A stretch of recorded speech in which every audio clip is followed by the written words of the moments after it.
सबके सेवक मालिक, हम सबका करें जो कल्याण।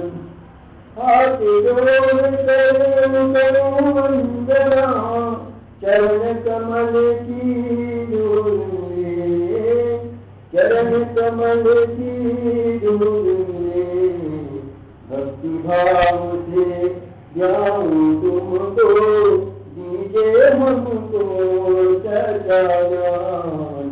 राधा स्वामी सतगुरु दाता, दीन दयाला सुपारी ज्ञान। हम सबके सेवक मालिक, हम सबका करें जो कल्याण। तन मन धन सब तेरा मालिक, मेरा जीवन तेरा नाम। काल कर्म से मुक्ति पाए, जन्म मरण से मुक्ति पाए, दीजिए हमको ये वरदान, दीजिए हमको ये वरदान। राधा स्वामी सतगुरु दाता, दीन दयाला सुपारी।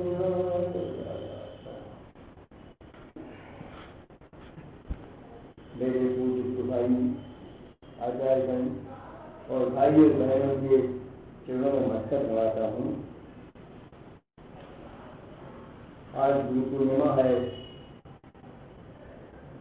मनुष्य का जीवन गुरु के बिना अधूरा रहता है। ये कई महात्माओं ने कहा, कई भगवान विष्णु ने भी कहा। एक दृष्टांत है, एक बंदा नारद जी विष्णु लोग गए, भगवान विष्णु से मिलने के लिए मिल के वापस गए, फिर कुछ याद आया तो फिर उनको मिलने के लिए वापस आए। तो क्या देखते हैं कि जो विष्णु के धन है, जहाँ जहाँ उनके पैर पड़े थे वो साफ कर रहे, जहाँ खत्म गिरे थे उसे साफ कर रहे। क्या है? तो जाके भगवान विष्णु से पूछे कि महाराज इसका क्या है? या जहाँ जहाँ का पैर मेरे दिए हैं वहाँ साफ करे, क्या बात है? बोले नारद तुम निगोरे हो और निगोरों का हाल नहीं होता है, इसलिए हर मनुष्य को चाहिए कि गुरु धारण करें। बोले महाराज आपसे बड़े गुरु बोल सकते हैं, मैं तो आपका अकेला हूँ, हमेशा आपके चरण में रहता हूँ। बोले नहीं नारद, गुरु और है, मेरा दर्जा और है, गुरु का दर्जा और है। मुझसे ऊंचा दर्जा गुरु का है कि गुरु प्राप्त करो। तो ठीक है, आप ही बताइए किसको गुरु बनाओ। तो एक काम करो, सुबह से गंगा किनारे चले जाओ, वहां बैठो 4 बजे, जो भी मनुष्य तुम्हारे सामने आए उसे गुरु धारण करो। गंगा किनारे गए, बैठे, 5-10 मिनट के बाद एक मछुआरा अपना जाल कांधे के डाले में सामने से आ रहा। अभी देखिए मछुआरे की देखने के बाद घर आई, मुझे तो आदमी का गुरु मछुआरा हो सकता है, भगवान क्या गलती नहीं, बोले इसमें क्या होता है? इसके बाद विष्णु होते बोले महाराज आप किसको गुरु बनाने के लिए गए? वो मछुआरा है, वो तो क्या मालूम मछलियां पकड़ता है, वो जाल लेके जाता है। बोले नारद वो मेरा परम भक्त है, वो मेरा परम भक्त है, मैंने तुमको जो कहा वो तुम कही नहीं, तुमने गुरु की अवहेलना की है, ये तुमको पाप है। महाराज ठीक है, तुमको मैच में जाना पड़ेगा, ठीक है आपकी जो अभी भी एक चार से जाए गुरु धारण करो तो तुम्हारा भला हो सकता है। मैंने पहुंचे, फिर वो 4 बजे बैठे, वो सामने से मछुआरा आ रहा है, ये जाके पैर पकड़ेंगे। अरे ये क्या करते हैं नारायण मीना, अब तो महान नीति है कि मुझे पैर क्यों पकड़ रहे हो? तो बोले नहीं मैं आपको गुरु धारण करना चाहता हूँ। तो मैं आपको गुरु कैसा हो सकता हूँ? मैं तो अनपढ़ हूँ, मछुआरा हूँ, आप नीचे जाते तो नीचे जाता हूँ, मैं कैसे हो सकता हूँ? बोले नहीं जो भी हो आपको गुरु धारण करना है, आप मुझे तो चेहरा बनाएंगे। बहुत ही इज्जा करने के बाद बोले ठीक है मैं आपका गुरु बनता हूँ, आप नीचे हो गया। उसके बाद फिर विष्णु लोग आए, बोले क्या नारद आपने गुरु धारण किया? बोले हाँ महाराज आपने कहा ठीक है ये काम तो अच्छा किया आपने, मगर आपको लग जाना पड़ेगा, क्योंकि आपने गुरु की अवहेलना की है, इसलिए तो आपको तो पाप लगेगा, नर्क जाना ही पड़ेगा। कुछ दिन के लिए क्यों? तो ठीक है महाराज, पर नर्क जाने के लिए तैयार हूँ, लेकिन वो नर्क का स्वरूप कहना होता है नहीं मालूम।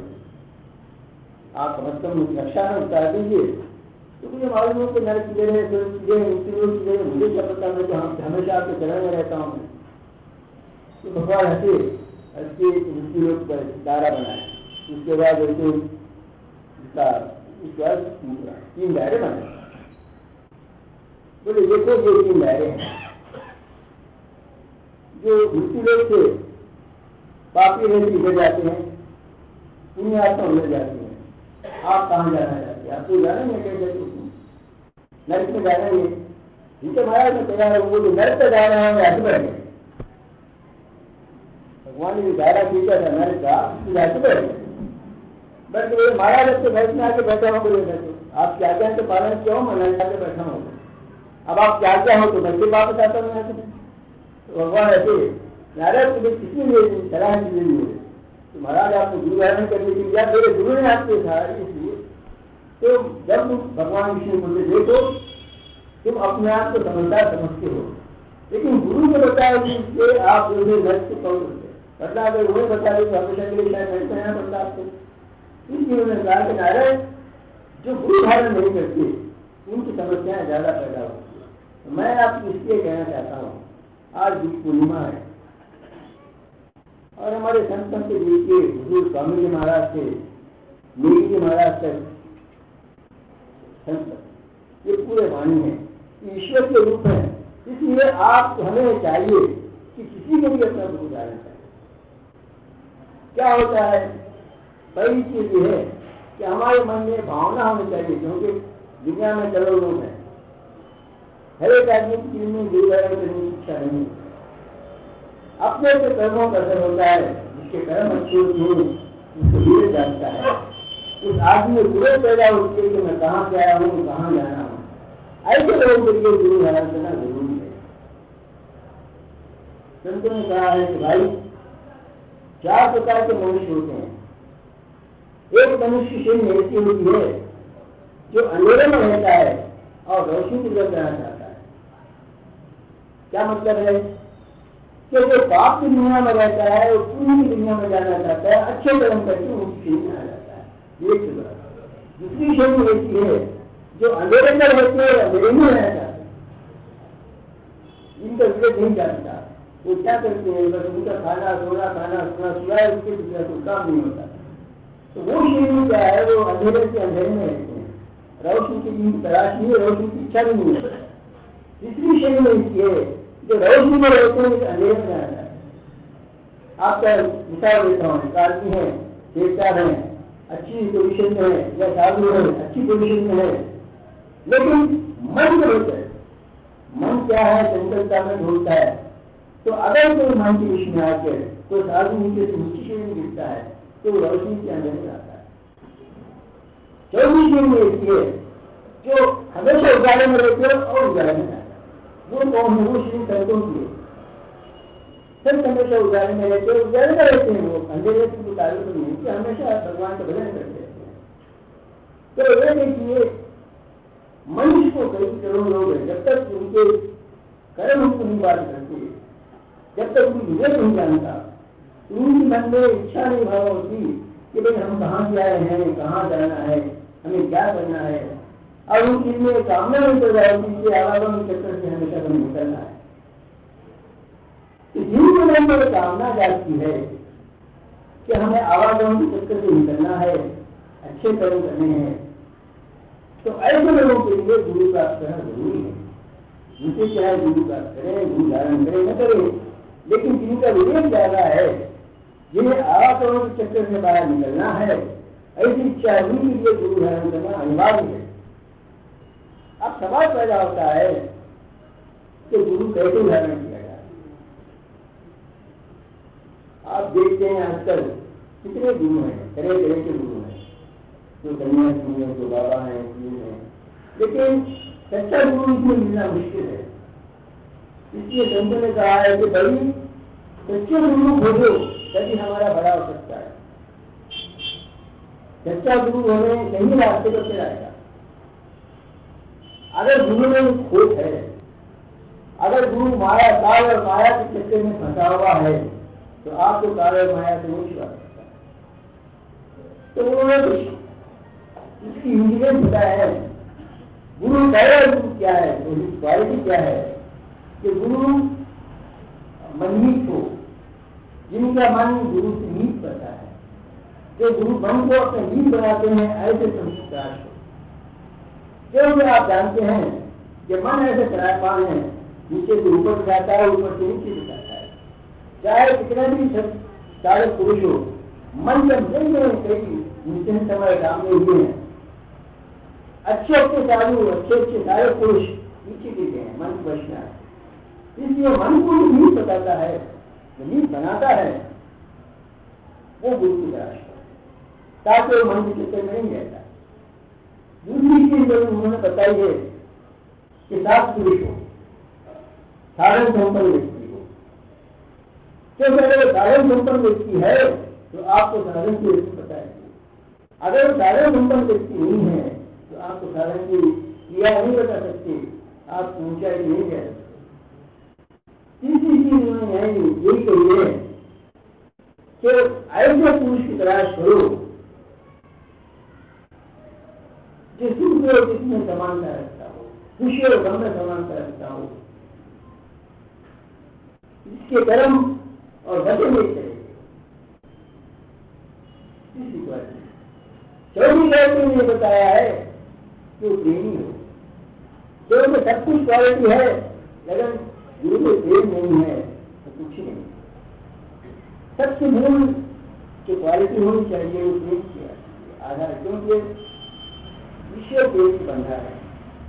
अगर कोई गुरु प्रेम करता है कभी तो चेलों में सीख ला सकता है, अगर प्रेम नहीं करता तो ये क्वालिटी बेकार है। क्वालिटी अगर किसी प्रेम नहीं है, हमने बहुत को देखा है, बहुत को सुना है, गुरु तो है लेकिन चेलों को नजदीक नहीं आते। हो सकता है उनकी उसूल हो, ठीक है, उनके उसूल हो सकते हैं। तो वो क्या है, ठीक है। अगर ऐसे कोई है तो चेले को उससे कोई फायदा नहीं हो सकता। अगर हम संपर्क जाति संपर्क हैं, अगर आप आए हैं, मैं आपसे जो बात किया, तो आपके मन में जो भावना है मेरे कोई वो सैटिस्फाई होगी। हम जाते हैं गुरु के पास, कैसे लिए जाते हैं, कितने पुरुष हैं, कितने लोग हैं जो काम और मोक्ष की कामना लेके जाते हैं।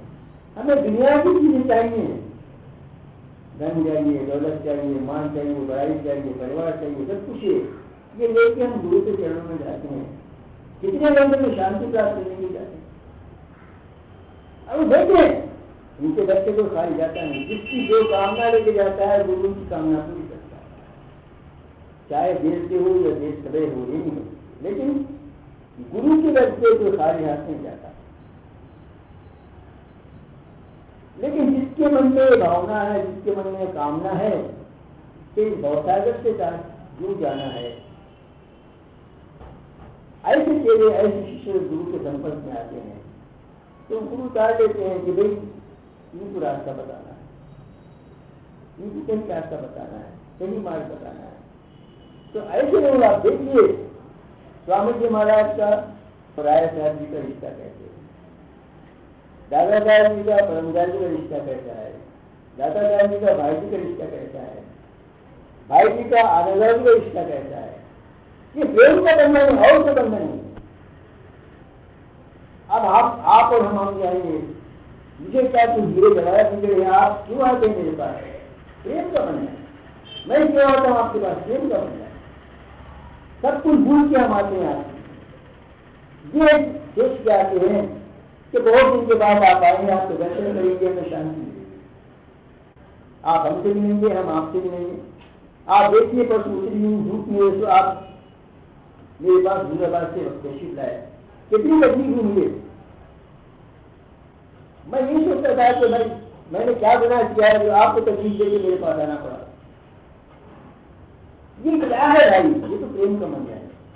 इस प्रेम के बंधन में हम बंधे हुए हैं, और जो गुरु और शिष्य प्रेम के बंधन में बने हुए हैं वो हमेशा करते हैं, वो ऐसे गुरु शिष्यों को प्रसाद ले आते नहीं जाते। इसलिए मेरे भाई हमको जरूरी है कि गुरु धारण करें। अब आपकी इच्छा के मदद से किस तरह गुरु धारण करना चाहते हैं? ऐसा गुरु धारण करना चाहते हैं जो आवाजों से छुटकारा दिया है? ऐसा गुरु धारण करना चाहते हैं जो धन धान या कुछ आपको? ये सब चीजें भाई जिंदगी में ही रहने वाली है, हमारे साथ जाने वाली है। सभी बोलते हैं, हमेशा बोलते हैं, हम भी सुनते हैं, लेकिन फिर वहीं जाते हैं। क्योंकि मनुष्य को परिवार में रहते हुए इनसे दूर हट नहीं सकता। पैसा चाहिए, मान चाहिए, परिवार चाहिए, सब कुछ चाहिए। इस सबसे बढ़ के और किस चीज से? लेकिन इन सब पे जो ख्वाहिशात है हमारी, वो जब तक पूरी हो तब तक वो भूल जाते हैं कि हमें क्या करना। मालिक के चरणों में जाते हैं, मांगते हैं। क्या मांगते हैं? हमारे साथ क्रिया कर लेते हैं, मंदिर जाते हैं, मस्जिद जाते हैं, गुरुद्वारे जाते हैं, ये सोच के जाते हैं कि मालिक मुझे ये दे, मालिक मुझे ये दे, मालिक मुझे ये दे। यानी हमारे मन की भेद जो भाव हैं वो भर के जाते हैं। तो अगर मालिक देना चाहे तो क्या देगा आपको? इसलिए संत कहते हैं कि कोई चीज की कामना मत करो। अगर तुम्हें कुछ मिलना है, ईश्वर से कुछ मिलना है, गुरु से कुछ मिलना है, अवतार से कुछ मिलना है, तो अपने मन में कुछ भावना मत करो, क्योंकि वो जानता है तकलीफ क्या है, अब किस चीज से रोकते। हम क्या करते हैं? मन में सब चीजें भरते हुए, ये चीज चाहिए, वो चीज चाहिए, वो चीज चाहिए, सब कुछ चाहिए, लेकिन जिस चीज की हमें जरूरत है वो भूल जाते हैं। किसी की जिंदगी 10 साल, किसी की जिंदगी 25 साल, किसी की जिंदगी 100 साल, आखिर उसके बाद छोड़ के जाना है। क्या करेंगे? देखिए भाई, तो 1000 रुपये में हमारा गुजारा हो सकता है, तो लाख रुपये की क्या करें? देखिए ये विशेष सर्कल है, आदमी कभी फैसला नहीं होता। मेरे पास 1000 है, मैं फैसला नहीं हूँ, क्योंकि मैं देखता हूँ कि सामने वाला जो 2000 कमाता है, मैं पुराने मकान में रहता हूँ, नए मकान में रहता है, उसके पास गाड़ी है, बैंक बैलेंस है, तो क्या है? ईर्ष्या लगती है। ये ईर्ष्या मुझे क्या है? ईर्ष्या में प्रेम भाव नहीं रहता। अगर हम तो सोचे कि भाई इससे अच्छे कर्म है, उसको जो कुछ मिल रहा है मालिक की दया से मिल रहा है, मुझे जो कुछ मिल रहा है मालिक की दया से मिल रहा है, तो क्या होता है? सैटिस्फैक्शन होता है, आपके मन में हलचल हो जाती है। बेचैनी क्यों आती है? जब मन में हलचल होती है बेचैनी आती है। अगर मन आपका शांत बेचैनी नहीं आती है, और यही कारण है कि साथ ध्यान में हमारे साथ अभ्यास ध्यान नहीं रखता, हमारा मन नहीं रखता। क्यों नहीं रखता? क्योंकि हलचल पैदा होती है। आप जानते हैं जिस वक्त हम अभ्यास बैठते हैं, अगर मन में थोड़ी सी एक परसेंट हलचल है तो अभ्यास नहीं करता। तो सब क्या कहते हैं? भाई देखो, पहले तो हलचल को कम करो। हलचल कम करने का क्या कारण है कि भाई अपने जितने ख्वाहिशात है कम से कम करते जाओ। देने वाला बेटा है, इसकी दुनिया में कोई भूखा नहीं रहता। हो सकता है दो मरता नहीं, एक मरता होता है। जिसकी आप जो परस्तिश करते हैं वो आपकी रक्षा हमेशा करता है, ये याद रखना। और एक दृष्टांत सुनाता हूं। एक ब्राह्मण गांव में, छोटा सा गांव था, ब्राह्मण थे, विष्णु का मंदिर था, रोज पूजा करते, इतने लोग 50-55 लोग आते, जो उन्होंने देते उसे गुजारा होता टाइम था। तो उनके घर में पत्नी और लड़की तीनों थी मेंबर। बच्ची बड़ी हो गई तो हमारे साथ ये बोलती थी, चले क्या बच्ची बड़ी हो गई, तुम कमाते दमाते कुछ भी नहीं हो, भगवान क्या करे, तो कैसा उनकी शादी करेगी? बच्ची की शादी करेंगे ऐसे ऐसे, ये बोलेंगे पैसे देने नहीं, कम से कम शादी करने के लिए सामान तो चाहिए उसमें, माँ लैपटॉप चाहिए, बहने चाहिए, कपड़े चाहिए, कुछ भी नहीं है, तुम क्या करते, कुछ नहीं करते, हमें ऐसे टोकना। तो ब्राह्मण क्या करते थे? तो पूजा करते होते गीता का पाठ करते, एक कहना, दो पढ़ना, एक परिवार सबको सुना देते, वो परीक्षा देखते हैं। लेकिन जब बैठ के गीता का पाठ कर रहे थे तो उसमें उन्होंने देखा ये जगह लिखा हुआ है, भगवान श्री कृष्ण ने कहा गीता में कि मेरी हमेशा सेवा करता है वह मैं उसकी रक्षा करता हूँ। तो पढ़ लिए उसके बाद तुम लोग चले गए, अब कमरे में आके बैठे, फिर एक मरता पढ़ा जो मेरी रक्षा की सेवा करता है मैं उसकी रक्षा करता हूँ। बोले ये तो गलत है, क्योंकि इतने साल से मैं भगवान कृष्ण की सेवा कर रहा हूँ, क्या मक्षा करने मेरे पास कुछ नहीं, मैं रवि की हालत में मैं क्या कर रहा हूँ। तो क्या चाहिए, वो जो लाइन थी उसे लाल लकी लगे कट कर दिया, दो सेंटेंस से लाल कलर लगे कट करने के गीता है उसी के मकान पर। ये सोचने के लिए कैसा है ना, बच्ची की शादी हुई कुछ भी नहीं किया। आप घर आके देखते घर क्या पुराना टूटा फूटा मकान, घर के सामने ये देखो सामान रखा हुआ है, उसके अंदर थैले चावल बिखेरे दाल बिखेरे ये वो है। अब ये सोच रहे हैं कि मैं दूसरे के मकान में तो नहीं आया, ये मरेगा मकान तो मेरा नहीं होता। तो तीनों की बीवी बाहर है, अरे भाई क्या बोलते लगा दिया, क्या है ये सामान वगैरह कहाँ से आया, तो बोले भगवान ने सामान किसी ले आया। अरे आप ही तो रहता है उसकी जिंदगी, बच्ची की शादी है कि आप भेजवा सामान वगैरह, मैं समझ रहा है। अरे भाई आप ही बोले, एक बच्चा आके पूरा सामान से पंडित से उतार के गया है। कौन बच्चा आया था, गोरा था बच्चा, अच्छा था, पूरा था गोरा, और वो पत्ता बंधा हुआ था उसके अंदर। वो आके बोला कि भाई ये पंडित ने सामान भेजा है बच्ची की शादी का, उतार के जाओ। खामोश बैठे और बोले कि देखो तो बच्चे की बातें पे ऐसा लाल लक्ष्मी पड़ेगी ऐसा। मैं पूछी कि क्या बात है, तो बोले कि आपके पति ने मुझे मारा है, आपके पति ने मुझे मारा है, ये लाल निकाल उसका है। क्यों मारे बच्चे को, अच्छा बच्चा था क्यों कागज मारने क्या रुपये आपको, मैंने बच्चा किसी को मारा, मैं तो किसी को मारा नहीं। फिर एकदम सताया, अरे ये बात है मैं जो कर किया था जो पैसे इसके अंदर, जब चले सीधा थे तो उसको आपके मंदिर जाके बोले कम से कम निकाल देंगे, जो भी कटा हुआ निकाल देंगे। जाके देखिए खोल के देखते हैं तो लड़के नहीं हुआ जैसे देखिए, तो आंख बंद करके मूर्ति के सामने रोजाना बैठे रहे। जब उनको आवाज आई क्या तुम्हें मालूम हुआ कि मैं जो कहता हूँ सही नहीं है, क्योंकि इतने साल से मेरी सेवा की, क्या मुझे नहीं मालूम जरूरत क्या है। इसलिए मेरे भाई संतों के पास जाते हैं, मंदिर में जाते हैं, कार्य कामना लगी जाओ, आपके चरण आया हूं, आप मिलेंगे जो चीज समझते हैं। मैं जो चाहता हूँ देने की जरूरत नहीं, क्योंकि आप देखिए हमेशा हम जो चाहते हैं वो अगर मिल भी जाता है उससे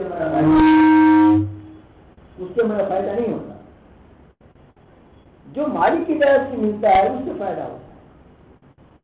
तो मेरे भाई आज की है कई इंतजाम कर रहे हैं, कम से कम बहाने से कम आप लोगों के दर्शन हो जाते हैं। और मैं यही चाहता हूं कि आप सब मालिक से प्रार्थना कीजिए कि हमें वो शर्त कीजिए जिसकी हमें जरूरत है। फिजिकल मॉरल नहीं है, मेरी आवश्यकता नहीं है, अल्टीमेटली है आदमी को वहां जाना है। और संतों ने क्या कहा है, संतों ने कहा है कि भाई अपने जितने भी कामनाएं हैं उसे पूरी करवा, क्योंकि आपके मन में जो भावना उठेंगी, कामना उठेंगी, अगर उसमें से ऐसा तो नहीं होता कि जितने भी आप कामना करके उसे पूरी होती, जितनी भी आवश्यकताएं पूरी होती है, जरूरी नहीं है। जो मन में अंत समय में अगर कोई ऐसी बाकी बनती है तो फिर जन्म लेना पड़ता है। संत कहते हैं कि देखो अब पता है कि गुरु के पास जाने के बाद क्या फायदे होते हैं।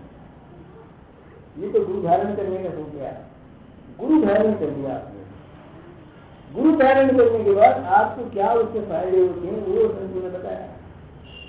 मैं ऐसे क्यों कहता है, क्योंकि जो संतवाणी में रुचि को पहली चीज उन्होंने बताया है कि आपके कर्म कर जाए, संचित कर्म, उसके बाद आगामी कर्म प्रारब्ध कर्म, इसके बाद क्रिया मानता है। संचित कर्म वो है जो सालों से, क्योंकि हमारे चूल्हा इतना है, कितने सालों से हम क्रिया से आते हैं पता नहीं, वो सब कर्म जमा होगी, संचित कर्म जो बन जाते हैं। वो संचित कर्म कैसे करते हैं? मालिक के पास जाने से, गुरु के पास जाने से सबसे बड़ा फायदा क्या होता है कि जितने भी हमारे संचित कर्म है वो कर जाते हैं। वो एक चीज बताया। दूसरी चीज बताया कि मन की शांति मिलती है। आप देखिए, आप कितनी परेशानी में रहते थे, पंडित के महाराज के पास जाकर सर झुकाया, अपने देवी के महाराज आए, आपका ऐसा फील होता है कि मेरे सारे तकलीफ दूर हो गई। आप दादा की प्रार्थना करते हैं, सर झुकाते हैं, 2 मिनट के लिए आप क्या फील करते हैं? बिल्कुल शांत, खुशी का रखना है, शांत रखना है। तो दूसरी गलती क्या है कि आपको शांति प्रदान करते हैं। तीसरी बात की सबसे बड़ी क्वालिटी ये है कि आवागमन से छुटकारा जाता है। ये सबसे बड़ी चीज है जो कोई नहीं कर सकती, इवन भगवान भी नहीं कर सकते, अवतार नहीं कर सकते। आवागमन से छुटकारा देने वाले गुरु है, वरना वो चलता रहता है। जब तक आपका गुरु निधान नहीं करेंगे तो वही चलता रहता है, जन्म से जन्म। तो सबसे बड़ी क्वालिटी क्या है गुरु की कि हम जो आवागमन से छुटकारा दिलाते हैं। कैसे छुटकारा दिलाते हैं कि हमारे सोचने का ढंग बदल देते हैं, हमारे सोचने का ढंग बदलते हैं। हम क्या है, हमें सुबह से शाम तक अपने अपने परिवार के बारे में सोचते रहते हैं, उसको सोच को बदलते हैं और अपने जो स्थान है उससे जरा ऊंचा उठाते हैं। क्या करते हैं? वे अंदर की तरफ जाने की बजाय जिसे भी मौत का नजारा बनाते हैं। मौत के जिस तरह का एहसास हमको आता है वही एहसास आपको कराते हैं। या क्या है, पता चलना क्या है, वही है। क्योंकि हर एक आदमी जानता है कि जब वापस जाती है शरीर से, जो छूटती है तो नीचे रास्ते से वापस जाती है। इसीलिए इस तरह उल्टा करना सिखाते हैं। ये आवागमन से छुटकारा पाना है। और मनुष्य उनकी क्या चाहते हैं, गुरु के चरणों में जाते हैं तो वहां से बगैर कुछ पाए हुए वापस नहीं आता। आप बोलने की जरूरत नहीं है। कई लोग ऐसा है। हाँ, इसमें एक चीज तो बताता हूँ आपको कि आदमी में विश्वास जरूरी है, श्रद्धा जरूरी है, भक्ति जरूरी है। जब तक श्रद्धा भक्ति और विश्वास न हो तब तक किसी से कुछ फायदा नहीं हो सकता। चाहे वो संत हो, बड़े से बड़े संत हो, देवी देवता हो, मुर्शिद हो, कुछ हो, पता नहीं क्यों नहीं होता कि हम उसको पूरा पूरी समझना चाहिए। एक मंत्रा दाता जी पंडित जी महाराज को लिखे कि पंडित जी, फकीर मेरा मकान पुराना हो गया, मैं छोड़ना चाहता हूँ। मेरा मकान पुराना हो गया है, मैं इसे छोड़ना चाहता हूँ। तो फकीर जी महाराज से महाराज जी के लिखते हैं कि दादा मैं तो अधूरा हूँ, अभी आप छोड़ के कहाँ जा सकते हैं? मुझे, मैं तो अधूरा हूँ, इस स्थिति में मुझे छोड़कर आप नहीं जा सकते। तो फिर जवाब आया कि फकीर अगर तुम्हारा गुरु पूरा है तो तुम अधूरे हो ही सकते। अगर तुम्हारा गुरु पूरा है तो कभी तुम अधूरे नहीं हो सकते। इसलिए तुम दिल में से निखाया निकाल दो कि तुम अधूरे हो। पंडित जी महाराज लिखते हैं, कई माता सत्संग बयान किया, मैं 2 माया के चक्कर में फंसा हुआ था। बद्र बंगाल से जब वापस आता था, गुरु महाराज के लिए पीताम्बर खरीद कराया, सोने का ताज लगाया, चांदी की चौकी बनाई, लेकिन इतना करने के बाद मुझे शांति नहीं थी। क्यों? क्योंकि महाराज ने बताया कि तुम अधूरे हो। ये वो माया का चक्कर छोड़ो, मुझे इस चीज की जरूरत नहीं है, तुम्हारे पैसे की जरूरत नहीं है, मुझे जरूरत है तुम्हारे प्रेम की, मुझे जरूरत है तुम्हारे विश्वास की, मुझे जरूरत है तुम्हारे श्रद्धा की। ये 3 चीजें मुझे दो, और किसी चीज की जरूरत नहीं है। जब से उनके पास उनका मन चेंज हो गया जब ये चीज जब समझ में आ गई तब समझते में नहीं बद्र बलदार में जब केश मारते थे तो ट्रेन का समय था, उधर से एक ट्रेन आनी, उधर से एक ट्रेन आनी थी।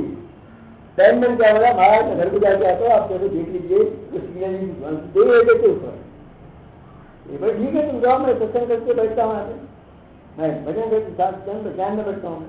तो चले गए, ध्यान में बैठे, उधर से एक ही तक उधर की ट्रेन आ गई, एक ही बल्टी में 2 ट्रेन आ गए। अब वो जो लाइनमैन था, उसके नजदीक मकान था, वो अभी चिल्ला के भाग के आया, महाराज महाराज महाराज पलटी बदल दो, पलटी बदल दो, पलटी बदल दो। जब तक ये आया तब तक वो सिग्नल नहीं गया, वो पर वो उसके नीचे से नहीं इनको कुछ खाया नहीं, बैठे वो तो लाइन में आके महाराज उसके बाद बैठ जाओ, कुछ नहीं कर सका वो। थोड़ी देर के बाद ध्यान से उठे, महाराज ये तो बहुत अन्याय हमारे साथ उसमें, आप ध्यान में बैठे, मैं तो घर चला गया, एक ही लाइन पे 2 ट्रेन आ रही थी, वो मारी के गया है, पहले पलटी गिर गया, सिग्नल गिर गया, तो इधर से लेके इधर चली। तो ये चीज उन्होंने दादा दादी को लिखी, महाराज करे हुआ। तो महाराज दादी के देखिए ध्यान में कितनी शक्ति है, ध्यान में कितनी शक्ति है। अगर वो चाहे तो अनहोनी को हो नहीं कर सकती है, होनी को नहीं कर सकती।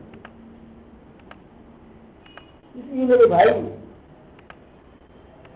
श्रद्धा भक्ति दृष्टि, मैं तो ये नहीं कहता कि आप संत महात्मा की पूजा करो, जिस देवी देवता जिस अवतार की संत महात्मा मुर्शद की आप पूजा करते हैं, जिस देश की आप पूजा करते हैं, जिसको बड़ा मानते हैं, श्रद्धा भक्ति और भाव से पूजा करते हैं।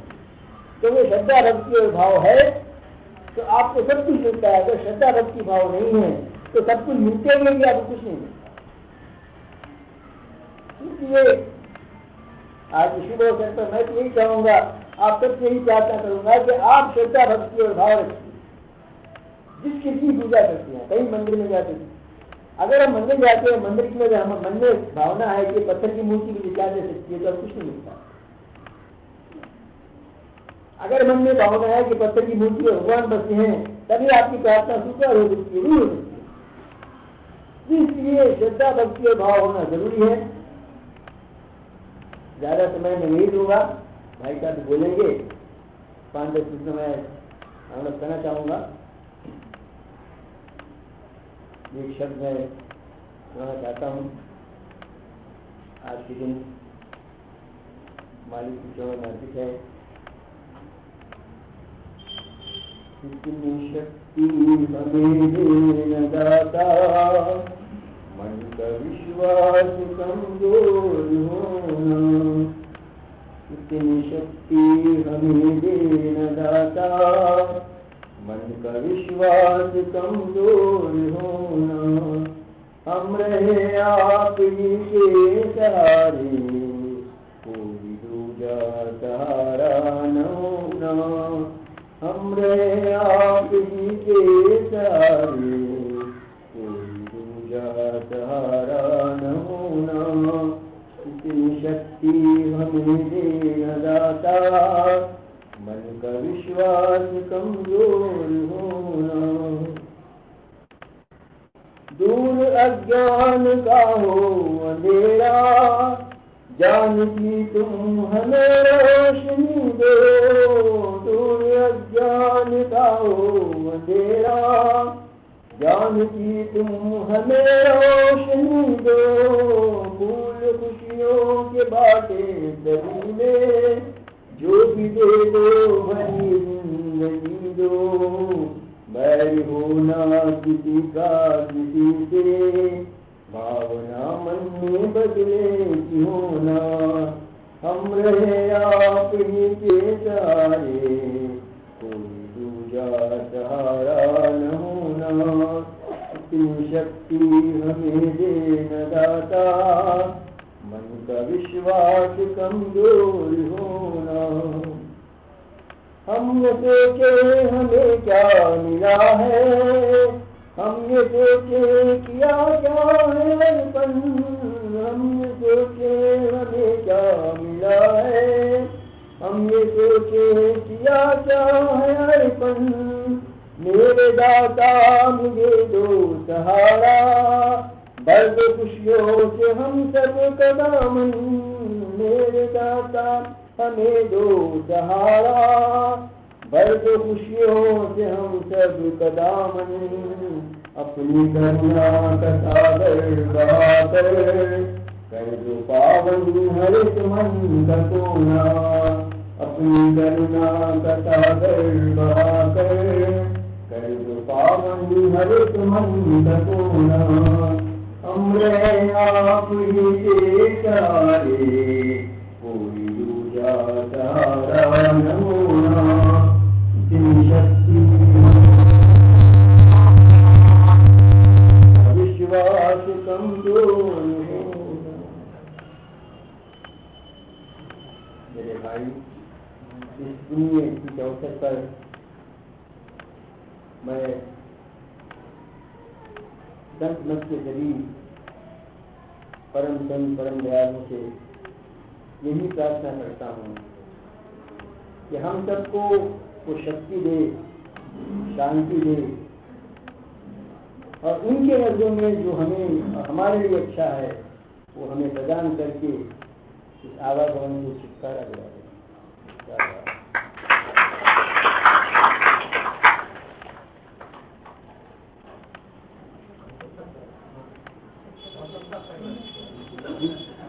हाँ